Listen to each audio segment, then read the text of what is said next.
రైతుల సంక్షేమానికి తమ ప్రభుత్వం అధిక ప్రాధాన్యమిస్తుందన్నారు మంత్రులు. కేసీఆర్ అసెంబ్లీకి వచ్చి సలహాలు సూచనలు ఇస్తే స్వీకరిస్తామని చెప్పారు.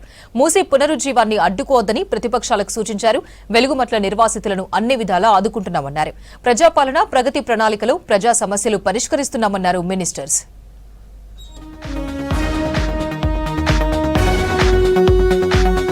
ఖమ్మం జిల్లా కొనిచెర్ల మండలం అంజనాపురం గ్రామంలో గోద్రేజ్ కంపెనీ నిర్మిస్తున్న ఆయిల్ పామ్ ఫ్యాక్టరీని సందర్శించి పనుల పురోగతిని తెలుసుకున్నారు మంత్రి తుమ్మల నాగేశ్వరరావు. వచ్చే నెలాఖరు వరకు రైతులకు ఫ్యాక్టరీని అందుబాటులోకి తీసుకురావాలని అధికారులకు ఆదేశించారు.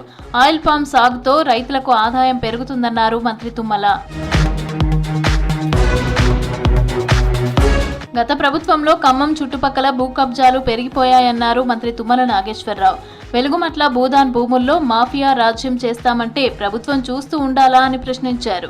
వెలుగుమట్ల కాలనీ సీఎం రేవంత్ రెడ్డి చేతుల మీదుగా డిసెంబర్ 9న ప్రారంభోత్సవం చేస్తామని తెలిపారు. ఖమ్మం జిల్లా రఘునాథపాలెం మండలం రైతు వేదికలో వ్యవసాయ యంత్రీకరణ పథకంలో భాగంగా మంత్రి తుమ్మల నాగేశ్వరరావు రైతులకు సబ్సిడీ యంత్రాలను అందజేశారు. వ్యవసాయ యంత్రీకరణ పథకంలో రైతులే స్వయంగా యంత్రాలు కొనుగోలు చేస్తే ఖాతాలో సబ్సిడీ నిధులు జమ చేస్తామని తెలిపారు మంత్రి. నేను అధికారులకు ఏం చెప్పాను, మా కార్యదర్శి గారికి, రేపు వచ్చే సంవత్సరం నుంచి మీరు ఇష్టం వచ్చినోడు ఇది ఇయటం కాదు, ఆయన ఇష్టం వచ్చింది కొనుక్కుంటాడు, ఆయన ఇష్టం వచ్చిన కంపెనీలో కొనుక్కుంటాడు. దానికి మనం ఎంత పర్సెంటేజ్ 50% ఎంత ఇస్తామో అంత రైతు ఖాతాలో వేయండి. బీఆర్ఎస్ అధినేత కేసీఆర్ అసెంబ్లీకి వచ్చి ప్రభుత్వానికి సలహాలు ఇవ్వాలని తెలంగాణ ప్రజల తరపున కోరుతున్నానన్నారు మంత్రి కోమటిరెడ్డి వెంకటరెడ్డి. గత అసెంబ్లీ సమావేశాల్లో కేసీఆర్ ఇలా వచ్చి అలా వెళ్లిపోయారని గుర్తు చేశారు. కేటీఆర్ మూసీ ప్రెజెంటేషన్ నవ్వు తెప్పించిందన్నారు. ఫ్లోరైడ్ సమస్యతో ఎన్నేళ్లు ఇబ్బందులు పడ్డారో నల్గొండ ప్రజలకే తెలుసునన్నారు మంత్రి కోమటిరెడ్డి. ఏ ఊరికి పోయినా ఇప్పటికీ దగ్గర మిషన్ భగీరథ లేదు, నీళ్లు లేవు. ఆ నీళ్ళు మిక్స్ అవుతాయి.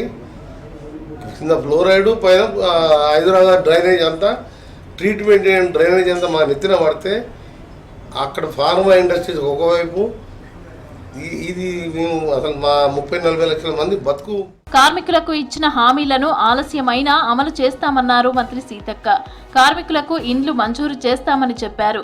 హనుమకొండలోని హయగ్రీవచారి మైదానంలో జరిగిన హమాలీల మహాగర్జన సభకు హాజరయ్యారు సీతక్క. ఇన్సూరెన్స్ కోసం గాని తప్పకుండా మాట్లాడి సాధించే విధంగా మీ పక్షాన ఉంటామని తెలియజేస్తా ఉన్నాం. పేద మన కార్మికులకు మాత్రం తప్పకుండా ఇల్లులు ఇచ్చే విధంగా కృషి చేస్తామని, ఇప్పిస్తామని కూడా ఈ సందర్భంగా తెలియజేస్తాం. సిద్దిపేట జిల్లా కొమరవెల్లి మల్లికార్జున స్వామి ఆలయాన్ని గత బీఆర్ఎస్ ప్రభుత్వం పట్టించుకోలేదన్నారు మంత్రి కొండా సురేఖ. రానున్న రోజుల్లో ఆలయ మాస్టర్ ప్లాన్ రూపొందించి ఆలయ అభివృద్ధికి కృషి చేస్తానని చెప్పారు. ఇక కుటుంబ సమేతంగా మల్లికార్జున స్వామివారిని దర్శించుకుని ప్రత్యేక పూజలు చేశారు మంత్రి సురేఖ. గత ప్రభుత్వంలో వాళ్ళు కొంత ల్యాండ్ అయితే కేటాయించడం జరిగింది, కానీ అభివృద్ధి విషయంలో ఎటువంటి నిర్ణయాలు కూడా తీసుకోలేదు. ఇంకా పెండింగ్ చేశారు. దాన్ని వీలైనంత త్వరలో నేను క్లియర్ చేయడం. రాష్ట్ర ప్రభుత్వం ప్రతిష్టాత్మకంగా నిర్వహిస్తున్న ప్రజాపాలన ప్రగతి ప్రణాళికలో అందరూ భాగస్వామ్యం కావాలన్నారు మంత్రి వాకిటి శ్రీహరి. ఎన్నో ఏళ్లుగా మరుగున పడ్డ సమస్యలకు ఈ ప్రోగ్రాంలో పరిష్కారం దొరుకుతుందని చెప్పారు. 99 రోజుల యాక్షన్ ప్లాన్ లో భాగంగా మహబూబ్ నగర్ జిల్లా జడ్చర్లలో గవర్నమెంట్ హాస్పిటల్ ను క్లీన్ చేశారు మంత్రి వాకిటి.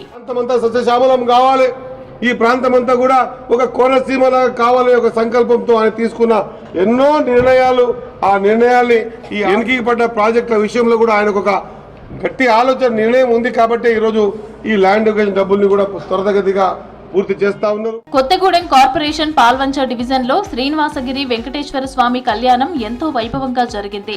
మంత్రులు తుమ్మల నాగేశ్వరరావు, పొంగులేటి శ్రీనివాసరెడ్డి సతీ సమేతంగా హాజరై స్వామివారికి పట్టు వస్త్రాలు, తలంబ్రాలను సమర్పించారు.